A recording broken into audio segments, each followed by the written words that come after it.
Hi students, welcome to my video.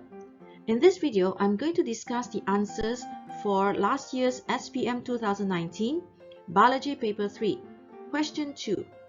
This question requires candidates to design an experiment to study a factor that affects enzyme reaction.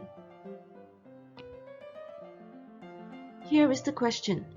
MRF self-service laundry shop provides washing powder Y for their customers. Washing powder Y contains a type of enzyme that helps the washing process as in diagram 2.1. Enzyme is a type of catalyst which speeds up biochemical reactions.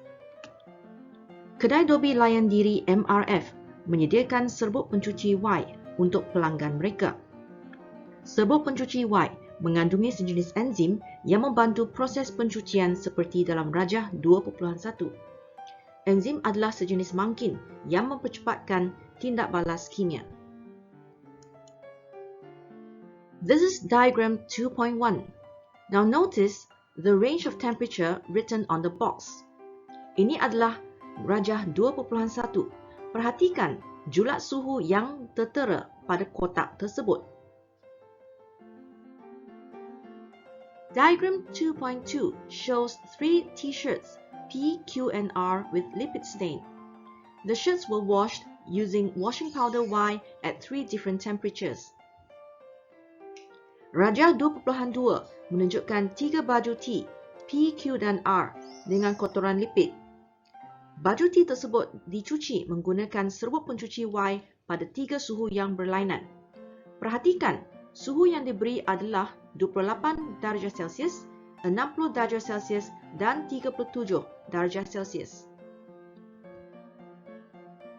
Based on diagram 2.1 and diagram 2.2, design an experiment in the laboratory to study a factor that affects enzyme reaction. The planning of the experiment must include the following aspects: problem statement, hypothesis, variables, list of apparatus and materials, experimental procedure or method, presentation of data. The total marks is 17.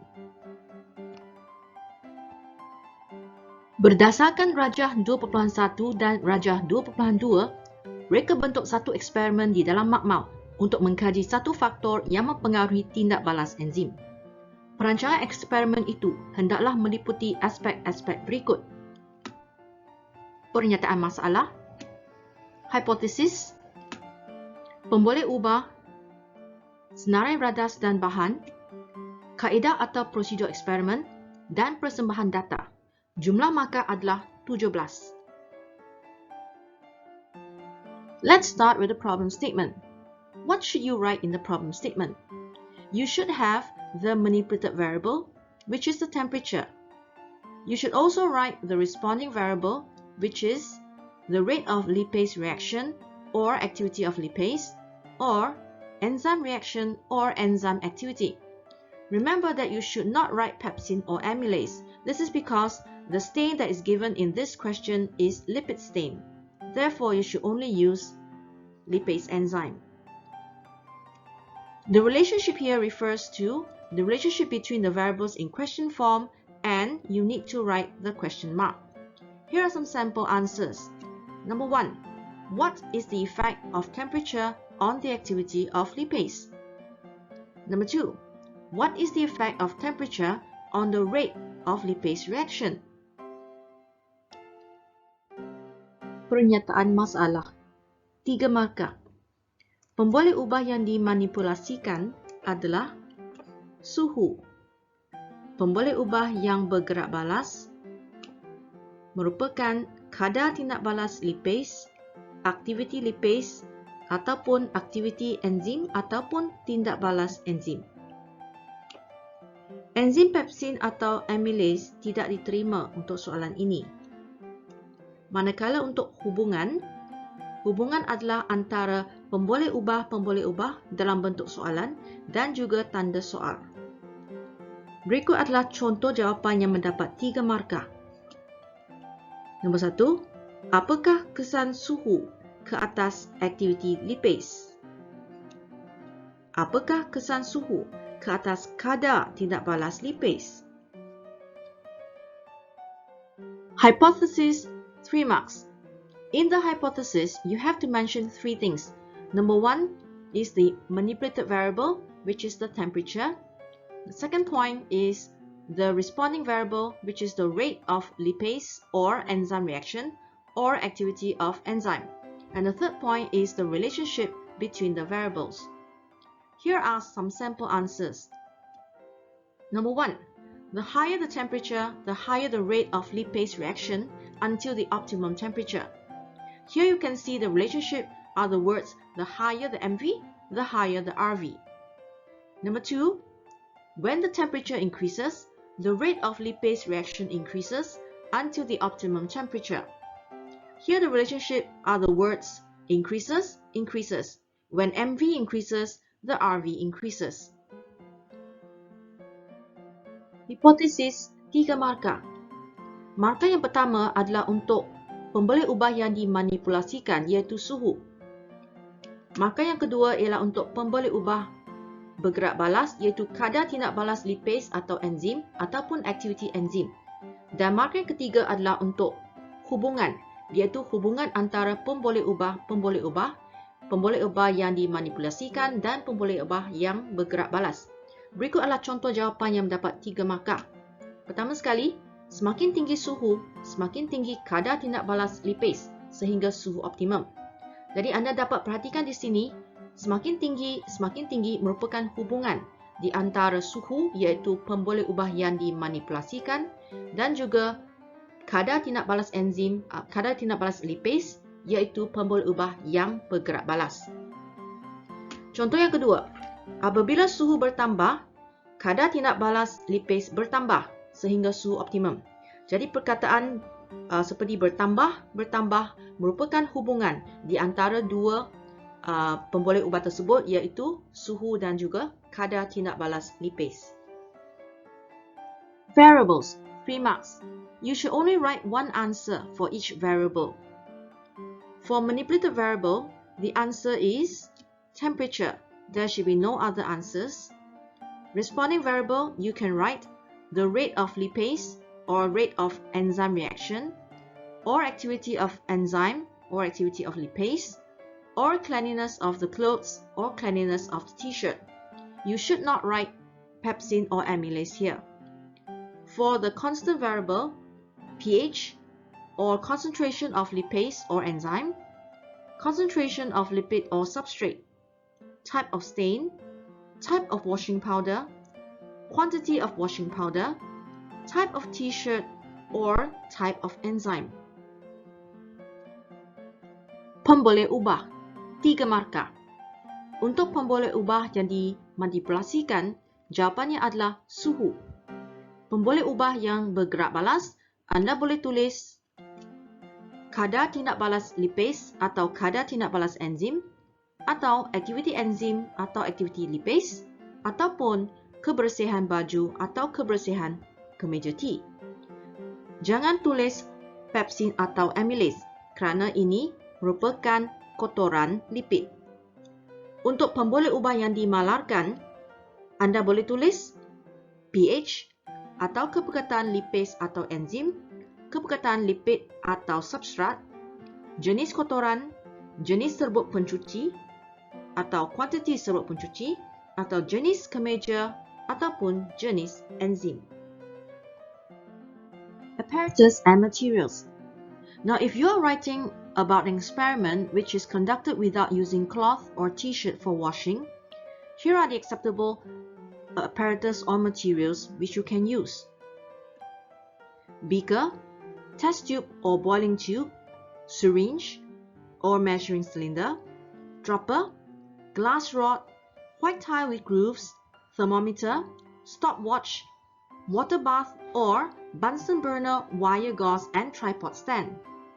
As for the materials, lipase, this is compulsory. You have to write this. Lipid or oil, you must also write this as well. Distilled water and sodium hydroxide solution.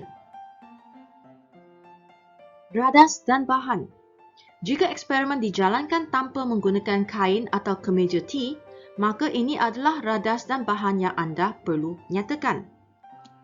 Radas, beaker, tabung uji atau tabung didih, picagari atau silinder penyukat, penitis, rod kaca, jubing putih berlekuk, termometer, jam randik, kukus air atau penunuh Bunsen, kasa dawai dan kaki tripod.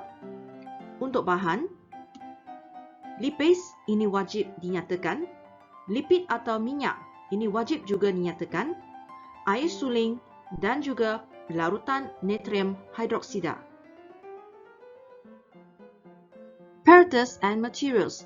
Now, if you're writing about an experiment which is conducted using cloth or t-shirt for washing, these are acceptable apparatus and materials. T-shirt or clothes or cloth, beaker or basin or washing machine, brush, stopwatch, kettle or Bunsen burner, scoop or spatula. As for the materials, you should write washing powder Y or lipase enzyme. This is compulsory. Lipid or oil stain. This is also compulsory. And water. Radas dan bahan.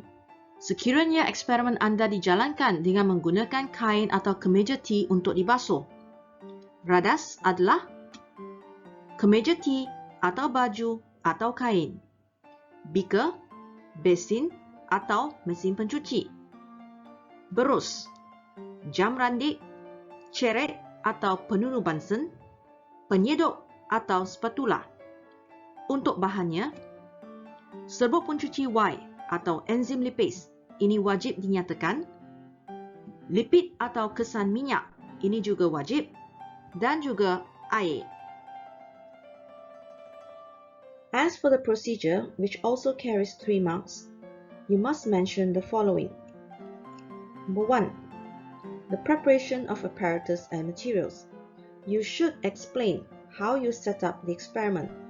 Therefore, you should use verbs like fill, put, label, immerse, pour, add, start stopwatch, remove, and record data in table. Number 2. You should also explain how you operate the constant variable. Number 3. How you operate the responding variable. Number 4. How do you operate the manipulated variable? Number 5. What are the precautionary steps or steps to increase accuracy or reliability? Untuk prosedur yang juga membawa 3 markah, anda perlu nyatakan perkara-perkara berikut. Pertama sekali, persediaan bahan dan radas. Anda perlu nyatakan bagaimanakah anda menyediakan eksperimen tersebut. Jadi anda perlu menggunakan perkataan-perkataan seperti ataupun kata kerja seperti isikan, masukkan, labelkan, rendamkan, tuangkan, tambahkan, mulakan jam randik, keluarkan dan rekodkan data dalam jadual. Nombor 2. Anda juga perlu menyatakan bagaimana anda mengolah pemboleh ubah dimanualkan. Nombor 3. Mengolah pemboleh ubah yang bergerak balas. Keempat, mengolah pemboleh ubah yang dimanipulasikan. Dan nombor 5, apakah langkah-langkah berjaga-jaga ataupun langkah untuk meningkatkan kejituan. This is the sample answer for procedure if the experiment is conducted without using cloth or t-shirt for washing. Number 1. Label 6 test tubes as A1, B1, C1, A2, B2, and C2. Number 2. Fill 2 ml of lipase enzyme into test tubes A1, B1, and C1 using a syringe. Number 3. Fill 5 ml of oil into test tubes labeled A2, B2, and C2. Number 4. Immerse test tubes A1 and A2 into a water bath with a temperature of 28 degrees Celsius. Number 5. Start the stopwatch. Number 6. After 5 minutes of immersion, pour the oil in test tube A2 into test tube A1. Number 7. Add 3 drops of 0.1 molar of sodium hydroxide solution into the mixture. Now, notice that I have labeled certain words in blue, red, and yellow. These colors correspond to the points which I have mentioned in the previous slide. For blue, it explains the setup of the experiment. Red is for control variables or constant variables, and yellow is for the manipulated variable. Number 8. Stir the mixture using a glass rod. Number 9. Start the stopwatch immediately. Number 10. Using a dropper, remove a drop of the mixture immediately from test tube A1, which is still in the water bath, into a groove of white tile at 2-minute intervals. Number 11. Rinse the dropper with water after each interval. Number 12. Record the time taken for the hydrolysis of oil to be completed or becomes colorless by using a stopwatch. Number 13. Calculate the rate of lipase reaction using the formula. Rate of reaction equals to 1 over time. Now notice the words that are in purple, they refer to the precautionary steps. The words in blue are for setup of the experiment. The ones in red refer to the constant variable, and the ones in green refer to the responding variable, operating responding variable. Step 14. Repeat steps 2 to 13 using the following temperatures. 37 degrees Celsius, test tubes B1 and B2. 60 degrees Celsius, test tubes C1 and C2. Number 15. Record all data in a table. And lastly, number 16. Repeat the experiment to get an average reading. Do not write to get an accurate reading. This will be incorrect. Berikut adalah contoh jawapan untuk prosedur jika eksperimen dijalankan tanpa menggunakan kain ataupun kemeja T. Nombor 1. Labelkan 6 tabung uji sebagai A1, B1, C1, A2, B2 dan C2. Isikan 2 ml enzim lipase ke dalam tabung uji A1, B1 dan C1 dengan menggunakan picagari. Nombor 3. Masukkan 5 ml minyak ke dalam tabung uji berlabel A2, B2 dan C2. Nombor 4. Rendam tabung uji A1 dan A2 ke dalam kukusan air yang bersuhu 28 darjah Celsius. Nombor 5. Mulakan jam randik. Nombor 6. Selepas 5 minit rendaman, tuangkan minyak dalam tabung uji A2 ke dalam tabung uji A1. Nombor 7. Tambahkan 3.0.1 molar larutan natrium hidroksida ke dalam campuran tersebut. Perhatikan bahawa saya telah melabelkan setengah-setengah perkataan menggunakan warna. Warna biru menunjukkan persediaan eksperimen tersebut. Untuk perkataan yang dilabelkan merah, ini menunjukkan pemboleh ubah yang dimalarkan, dan untuk perkataan yang berlabel kuning, ia merujuk kepada pemboleh ubah yang dimanipulasikan. Seterusnya, nombor 8. Kacau campuran itu menggunakan rod kaca. 9. Mulakan jam randik serta-merta. 10. Dengan menggunakan penitis, keluarkan setitis campuran dengan segera daripada tabung uji A1 yang masih berada dalam kukus air ke dalam jubin putih berlekuk pada sela masa 2 minit. 11. Bilas penitis dengan air selepas setiap sela masa. 12. Rekodkan masa yang diambil untuk hidrolisis minyak menjadi lengkap atau untuk warna kuning menjadi tidak berwarna dengan menggunakan jam randik. 13. Hitung kadar tindak balas lipase menggunakan rumus atau formula berikut. kadar tindak balas bersamaan dengan 1 per masa.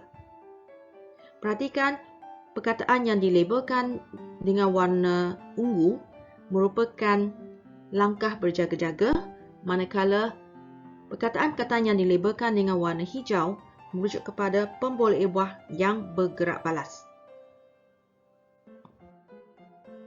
Seterusnya, langkah nombor 14, ulangi langkah 2 hingga 13 dengan menggunakan suhu berikut.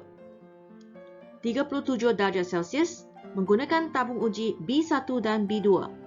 60 darjah Celsius menggunakan tabung uji C1 dan C2. 15. Rekodkan semua data ke dalam jadual. Nombor 16. Ulangi eksperimen untuk mendapatkan bacaan purata. Bukan bacaan tepat, tetapi bacaan purata. This is the sample answer for procedure for the experiment which is conducted using cloth or t-shirt for washing. Number 1. Prepare 3 t-shirts with lipid or oil stain and label them as A, B, and C. Number 2.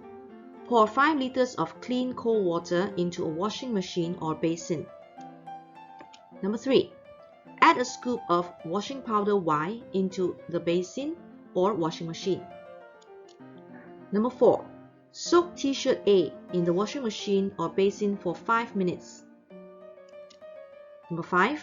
Switch on the washing machine or let it wash for 30 minutes or brush the t-shirt for 3 minutes. Number 6. After 30 or 3 minutes, take out the t-shirt.